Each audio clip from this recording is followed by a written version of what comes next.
She never imagined that despite sacrificing the last piece of gold she inherited from her late mother to help make him a wealthy man, he would turn against her and throw her out.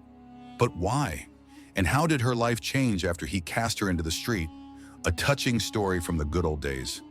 But don't forget to subscribe to the channel and turn on the notification bell. Wonderful people. Listen with your hearts. Let's begin. Hafsa was married to Abderrahman, and they had one child. Hafsa was a patient woman, enduring the poverty she lived in with her husband, who constantly dreamed of becoming rich, like so many others. A dream that haunted him daily. He would open every conversation with his wife talking about it and fall asleep thinking about it. The important thing is, I must become rich, he always said. Hafsa encouraged him with all the strength she had, though all she could offer were words. One day, like many others, Abderrahman discussed a business idea with her, an idea that could change their lives and make them wealthy. But he didn't have enough money to start the project. Hafsa was deeply saddened by her inability to help.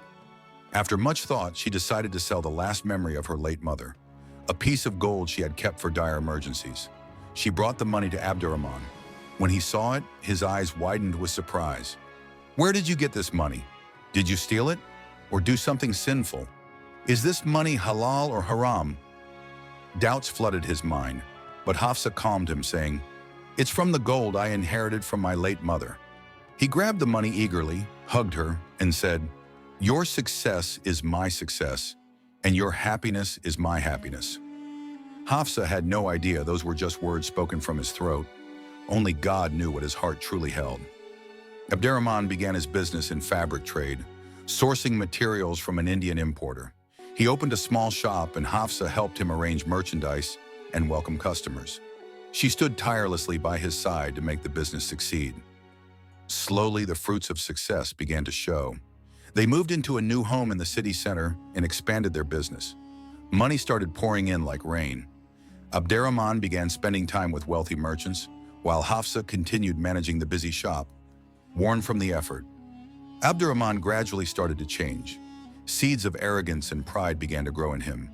He was no longer the kind man who once spent time telling stories to his wife and only son about his workday, and who always dreamed aloud of becoming rich. He rarely spoke to his wife now, and even more rarely sat next to his son. Hafsa noticed all this, but kept telling herself, maybe it's just work pressure. One night she gently said to him, "You've changed toward your family. You're no longer the Abderrahman I loved, and whose poverty I loved too." He looked at her coldly and said, "That poor Abderrahman is dead. Now I am Mr. Abderrahman." After a long argument, he stormed out. The next day, Hafsa tried to bring up the topic again, but his response was harsh. "I must take off my old robe and put on a new one." She didn't understand his words at first, until she saw him in his shop with a beautiful young woman, the daughter of a wealthy merchant. At first, Hafsa thought it was just business, but his glances at the girl were full of admiration. Whenever Hafsa appeared, he changed the subject and excused himself, saying he had to check on some goods with her.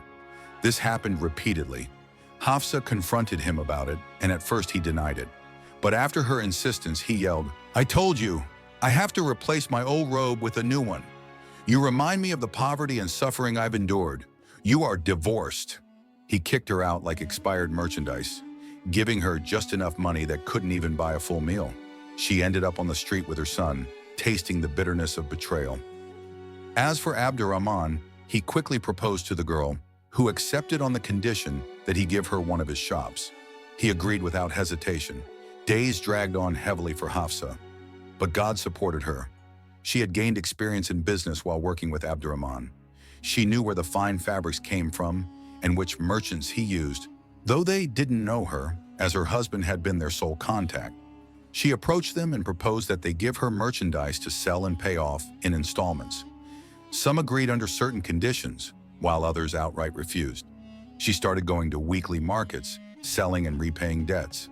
Days passed quickly. She soon opened her own store for luxury fabrics, repaid all her debts, began helping the needy, and her name spread in the city as the kind-hearted merchant. As for Abderrahman, his new wife took over all his properties and left him with nothing. She kicked him out, and he wandered the streets, dragging his failures behind him. One day he stood near Hafsa's shop, not knowing it belonged to her. He saw a long line of needy people, and there she was, standing and handing each one a bag of money. He joined the line and waited for his turn. When she saw him, she said, "Abderrahman?" He lifted his head, tears streaming down his cheeks. She handed him a bag and said, "Take this, so I can repay my debt to you." Then she walked away, leaving him to his regret. The end, by the grace of God. I leave you in God's care, who never loses what is entrusted to him.